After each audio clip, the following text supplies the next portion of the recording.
ओम शांति। 7 मार्च 2025 के ईश्वरीय महावाक्य। पहले सुनते हैं मुरली के मुख्य पॉइंट्स। बाबा ने कहा, तुम हो ईश्वरीय औलाद, तुम्हारा आपस में बहुत प्यार होना चाहिए, नहीं तो बाप की इज्जत गंवाते हो। ऐसे फिर क्या पद पाएंगे? लून पानी होंगे तो कुछ भी धारणा नहीं होगी। सदा बुद्धि में रहे, अभी हम एक बाप के बच्चे, सभी ब्राह्मण आपस में भाई भाई हैं। हमें बहुत प्यार से शीरखंड होकर रहना है। फिर बाबा ने कहा, ईश्वर के बच्चे तो मोस्ट लवली होने चाहिए, जो कोई भी देख खुश हो जाए। बाबा को भी वही बच्चे मीठे लगेंगे। सपूत बच्चे वह जो बाप का नाम बाला करते हैं। देह अभिमान में आने से ही आपस में लड़ते हैं।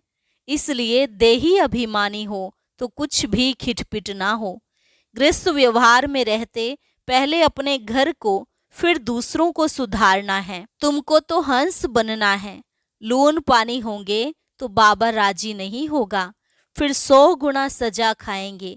लास्ट में बाबा ने कहा, सबको पुरुषोत्तम बनाने के लिए तुम बाप के मददगार बनते हो, तो तुम्हारे खुद के अंदर वह दैवी गुण होने चाहिए। जो बच्चे बहुतों का कल्याण करते हैं वही राजा रानी बन सकते हैं, बाकी तो दास दासियां बनेंगे। और अब सुनते हैं महावाक्यों को विस्तार से। मुरली का सार। मीठे बच्चे, यह अनादि अविनाशी बना बनाया ड्रामा है। इसमें जो सीन पास हुई वह फिर कल्प के बाद ही रिपीट होगी, इसलिए सदा निश्चिंत रहो। प्रश्न, यह दुनिया अपनी तमो प्रधान स्टेज पर पहुंच गई है, उसकी निशानियां क्या हैं? उत्तर, दिन प्रतिदिन उपद्रव होते रहते हैं। कितनी घमसान हो रही है। चोर कैसे मार पीट कर लूट ले जाते हैं। बिना मौसम बरसात पड़ती रहती है, कितना नुकसान हो जाता है। यह सब तमो प्रधानता के चिन्ह हैं। तमो प्रधान प्रकृति दुख देती रहती है। तुम बच्चे ड्रामा के राज को जानते हो, इसलिए कहते हो नथिंग न्यू। ओम शांति। अभी तुम बच्चों पर ज्ञान की वर्षा हो रही है। तुम हो संगम युगी, और बाकी जो भी मनुष्य हैं वह सब हैं कलयुगी। इस समय दुनिया में अनेक मतांतर हैं। तुम बच्चों की तो है एक मत, जो एक मत भगवान की ही मिलती है। वे लोग भक्ति मार्ग में जप तप तीर्थ आदि जो कुछ करते हैं, वह समझते हैं ये सब रास्ते भगवान से मिलने के हैं। कहते हैं भक्ति के बाद ही भगवान मिलेंगे, परंतु उन्होंने यह पता ही नहीं कि भक्ति शुरू कब होती है और कब तक चलती है। सिर्फ कह देते भक्ति से भगवान मिलेगा, इसलिए अनेक प्रकार की भक्ति करते आते हैं। यह भी खुद समझते हैं कि परंपरा से हम भक्ति करते आए हैं। एक दिन भगवान जरूर मिलेगा, कोई न कोई रूप में भगवान मिलेगा। क्या करेंगे? जरूर सद्गति करेंगे, क्योंकि वह है ही सर्व का सद्गति दाता। भगवान कौन है, कब आएगा, यह भी नहीं जानते। महिमा भल किस्म किस्म की गाते हैं। कहते हैं भगवान पतित पावन है, ज्ञान का सागर है, ज्ञान से ही सद्गति होती है। यह भी जानते हैं भगवान निराकार है। जैसे हम आत्मा भी निराकार हैं, पीछे शरीर लेती हैं, हम आत्माएं भी बाप के साथ परम धाम में रहने वाली हैं। हम यहाँ की वासी नहीं हैं। कहाँ के निवासी हैं, यह भी यथार्थ रीति नहीं बतलाते हैं। कोई तो समझते हैं हम स्वर्ग में चले जाएंगे। अब सीधा स्वर्ग में तो किसको भी जाना नहीं है। कोई फिर कहते ज्योति ज्योत में समा जाएंगे, यह भी रॉन्ग है। आत्मा को विनाशी बना देते हैं, मोक्ष भी हो न सके। जबकि कहते हैं बनी बनाई बन रही, यह चक्र फिरता रहता है। हिस्ट्री ज्योग्राफी रिपीट होती है, परंतु चक्र कैसे फिरता है यह नहीं जानते। न चक्र को जानते, न ईश्वर को जानते। भक्ति मार्ग में कितना भटकते हैं। भगवान कौन है यह तुम जानते हो। भगवान को फादर भी कहते हैं, तो बुद्धि में आना चाहिए ना, लौकिक फादर भी तो है। फिर हम उनको याद करते हैं तो दो फादर हो गए, लौकिक और पारलौकिक। उस पारलौकिक बाप से मिलने के लिए इतनी भक्ति करते हैं, वह परलोक में रहते हैं। निराकारी दुनिया भी है जरूर, तुम अच्छी रीति जानते हो। मनुष्य जो कुछ करते हैं वह सब है भक्ति मार्ग। रावण राज्य में भक्ति ही भक्ति होती आई है, ज्ञान हो न सके। भक्ति से कभी सदगति नहीं हो सकती। सदगति करने वाले बाप को याद करते हैं तो जरूर वह कभी आकर सदगति करेंगे। तुम जानते हो यह बिल्कुल ही तमो प्रधान दुनिया है। सतो प्रधान थे, अभी तमो प्रधान है। कितने उपद्रव होते रहते हैं, बहुत घमासान हो रही है। चोर भी लूटते रहते हैं, कैसे कैसे मार पीट कर चोर पैसे लूट ले जाते हैं। ऐसी ऐसी दवाइयां हैं जो सुंघाकर बेहोश कर देते हैं। यह है रावण राज्य। यह बहुत बड़ा बेहद का खेल है। इसको फिरने में 5000 वर्ष लगते हैं। खेल भी ड्रामा मिसल है, नाटक नहीं कहेंगे। नाटक में तो समझो कोई एक्टर बीमार पड़ता है तो अदली बदली कर देते हैं। इसमें तो यह बात हो न सके, यह तो अनादि ड्रामा है ना। समझो कोई बीमार हो पड़ता है तो कहेंगे ऐसे बीमार होने का भी ड्रामा में पार्ट है, यह अनादि बना बनाया है। और किसको तुम ड्रामा कहो तो मूंझ जाएंगे। तुम जानते हो यह बेहद का ड्रामा है। कल्प बाद फिर भी यही एक्टर्स होंगे। जैसे अभी बरसात आदि पड़ती है, कल्प बाद भी ऐसे ही पड़ेगी, यही उपद्रव होंगे। तुम बच्चे जानते हो ज्ञान की बरसात तो सभी पर पड़ नहीं सकती है, लेकिन यह आवाज सभी के कानों तक अवश्य जाएगा कि ज्ञान सागर भगवान आया हुआ है। तुम्हारा मुख्य है योग। ज्ञान भी तुम सुनते हो, बाकी बरसात तो सारी दुनिया में पड़ती है। तुम्हारे योग से स्थायी शांति हो जाती है। तुम सबको सुनाते हो कि स्वर्ग की स्थापना करने भगवान आया हुआ है, परंतु ऐसे भी बहुत हैं जो अपने को भगवान समझ लेते हैं, तो तुमको फिर कौन मानेगा। इसलिए बाप समझाते हैं कोर्टों में कोई निकलेंगे। तुम्हारे में भी नंबरवार जानते हैं भगवान बाप आया हुआ है। बाप से तो वर्षा लेना चाहिए ना। कैसे बाप को याद करो वह भी समझाया है। अपने को आत्मा समझो। मनुष्य तो देह अभिमानी बन गए हैं। बाप कहते हैं मैं आता ही तब हूं जब सभी मनुष्य आत्माएं पतित बन जाती हैं। तुम कितने तमो प्रधान बन गए हो। अब मैं आया हूं तुमको सतो प्रधान बनाने। कल्प पहले भी मैंने तुमको ऐसे समझाया था। तुम तमो प्रधान से सतो प्रधान कैसे बनेंगे, सिर्फ मुझे याद करो। मैं आया हूं तुमको अपना और रचना का परिचय देने। उस बाप को सभी याद करते ही हैं। रावण राज्य में आत्मा अपने बाप को याद करती है। बाप है ही अशरीरी, बिंदी है ना, उनका नाम फिर रखा गया है। तुमको कहते हैं सालीग्राम और बाप को कहते हैं शिव। तुम बच्चों का नाम शरीर पर पड़ता है। बाप तो है ही परम आत्मा, उनको शरीर तो लेना नहीं है, उसने इनमें प्रवेश किया है। यह ब्रह्मा का तन है, इनको शिव नहीं कहेंगे। आत्मा नाम तो तुम्हारा है ही, फिर तुम शरीर में आते हो। वह परम आत्मा है, सभी आत्माओं का पिता। तो सभी के दो बाप हो गए, एक निराकारी एक साकारी। इनको फिर अलौकिक वंडरफुल बाप कहा जाता है। कितने ढेर बच्चे हैं, मनुष्यों को यह समझ में नहीं आता है। प्रजापिता ब्रह्मा कुमार कुमारियां कितने ढेर हैं। यह क्या है, किस प्रकार का यह धर्म है, समझ नहीं सकते। तुम जानते हो यह कुमार कुमारी प्रवृत्ति मार्ग का अक्षर है ना। माँ बाप कुमारी और कुमार। भक्ति मार्ग में तुम याद करते हो तुम मात पिता। अभी तुमको मात पिता मिला है, तुमको अडॉप्ट किया है। सतयुग में अडॉप्ट नहीं किया जाता है, वहां अडॉप्शन का नाम नहीं। यहाँ फिर भी नाम है, वह है हद का बाप, यह है बेहद का बाप। बेहद की अडॉप्शन है।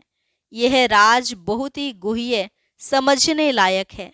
तुम लोग पूरी रीति किसको समझाते नहीं हो। पहले पहले अंदर कोई आते हैं, बोले गुरु का दर्शन करने आए हैं, तो तुम बोलो कि यह कोई मंदिर नहीं है। बोर्ड पर देखो क्या लिखा हुआ है। ब्रह्मा कुमार कुमारियां ढेर हैं, यह सब प्रजापिता के बच्चे हो गए। प्रजा तो तुम भी हो। भगवान सृष्टि रचते हैं, ब्रह्मा मुख कमल द्वारा हमको रचा है। हम हैं ही नई सृष्टि के, तुम हो पुरानी सृष्टि के। नई सृष्टि का बनना होता है संगम युग पर। यह है पुरुषोत्तम बनने का युग। तुम संगम युग पर खड़े हो, वे कलयुग में खड़े हैं। जैसे कि पार्टीशन पड़ गई है। आजकल तो देखो कितने पार्टीशन हैं। हर एक धर्म वाला समझते हैं हम अपनी प्रजा को संभालेंगे, अपने धर्म को, हम जिन्स को सुखी रखेंगे। इसलिए हर एक कहते हैं हमारी स्टेट से यह चीज बाहर ना जाए। आगे तो राजा का सारी प्रजा पर हुक्म चलता था। राजा को माई बाप अन्नदाता कहते थे। अभी तो राजा रानी कोई है नहीं, अलग अलग टुकड़े हो गए हैं। कितने उपद्रव होते रहते हैं। अचानक बाढ़ आ जाती, भूकंप होते रहते हैं। यह सब है दुख का मौत। अभी तुम ब्राह्मण समझते हो कि हम सब आपस में भाई भाई हैं, तो हमें आपस में बहुत बहुत प्यार से शीरखंड होकर रहना है। हम एक बाप के बच्चे हैं, तो आपस में बहुत प्यार होना चाहिए। राम राज्य में शेर बकरी जो एकदम पक्के दुश्मन हैं, वह भी इकट्ठे पानी पीते हैं। यहाँ तो देखो घर घर में कितना झगड़ा है। नेशन नेशन का झगड़ा, आपस में ही फूट पड़ती है। अनेक मतें हैं। अभी तुम जानते हो हम सब ने अनेक बार बाप से वर्षा लिया है और फिर गंवाया है। अर्थात रावण पर जीत पाते हैं और फिर हारते हैं। एक बाप की श्रीमत पर हम विश्व के मालिक बन जाते हैं। इसलिए उनको ऊंच ते ऊंच भगवान कहा जाता है। सर्व का दुख हरता, सुख करता कहा जाता है। अभी तुमको सुख का रास्ता बता रहे हैं। तुम बच्चे आपस में शीरखंड होने चाहिए। दुनिया में आपस में सभी हैं लून पानी, एक दो को मारने में देरी नहीं करते। तुम ईश्वरीय औलाद तो शीरखंड होने चाहिए। तुम ईश्वरीय संतान, देवताओं से भी ऊंच ठहरे। तुम बाप के कितने मददगार बनते हो। पुरुषोत्तम बनाने के मददगार हो, तो यह दिल में आना चाहिए हम पुरुषोत्तम हैं, तो हमारे में वह दैवी गुण है। आसुरी गुण है तो वह फिर बाप का बच्चा तो कहला न सके। इसलिए कहा जाता है सतगुरु का निंदक ठोर न पाए। वह कलयुगी गुरु फिर अपने लिए कहकर मनुष्यों को डरा देते हैं। तो बाप बच्चों को समझाते हैं, सपूत बच्चे वह हैं जो बाप का नाम बाला करते हैं, शीरखंड होकर रहते हैं। बाप हमेशा कहते हैं शीरखंड बनो, लून पानी हो, आपस में लड़ो झगड़ो नहीं। तुमको यहाँ शीरखंड बनना है। आपस में बहुत लव चाहिए, क्योंकि तुम ईश्वरीय औलाद हो ना। ईश्वर मोस्ट लवली है, तब तो उनको सभी याद करते हैं। तो तुम्हारा आपस में बहुत प्यार होना चाहिए, नहीं तो बाप की इज्जत गंवाते हो। ईश्वर के बच्चे आपस में लून पानी कैसे हो सकते, फिर पद कैसे पा सकेंगे। बाप समझाते हैं आपस में शीरखंड हो रहो। लून पानी होंगे तो कुछ भी धारणा नहीं होगी। अगर बाप के डायरेक्शन पर नहीं चलेंगे तो फिर ऊंच पद कैसे पाएंगे। देह अभिमान में आने से ही फिर आपस में लड़ते हैं। देही अभिमानी हो तो कुछ भी खिटपिट ना हो। ईश्वर बाप मिला है तो फिर दैवी गुण भी धारण करने हैं। आत्मा को बाप जैसा बनना है। जैसे बाप में पवित्रता, सुख, प्रेम आदि सब है, तुमको भी बनना है, नहीं तो ऊंच पद पा नहीं सकते। पढ़कर बाप से ऊंच वर्षा पाना है। बहुतों का जो कल्याण करते हैं वही राजा रानी बन सकते हैं, बाकी दास दासियां जाकर बनेंगे। समझ तो सकते हैं ना कौन कौन क्या बनेंगे। पढ़ने वाले खुद भी समझ सकते हैं कि इस हिसाब से हम बाबा का क्या नाम निकालेंगे। ईश्वर के बच्चे तो मोस्ट लवली होने चाहिए, जो कोई भी देख खुश हो जाए। बाबा को भी मीठे वह लगेंगे। पहले घर को तो सुधारो, पहले घर को फिर पर को, दूसरों को सुधारना है। गृहस्थ व्यवहार में कमल फूल समान पवित्र और शीरखंड होकर रहो। कोई भी देखे तो कहे, ओहो यहाँ तो स्वर्ग लगा पड़ा है। अज्ञान काल में भी बाबा ने खुद ऐसे घर देखे हैं। 6-7 बच्चे शादी किए हुए सब इकट्ठे रहते हैं, सब सवेरे उठकर भक्ति करते हैं, घर में एकदम शांति लगी रहती है।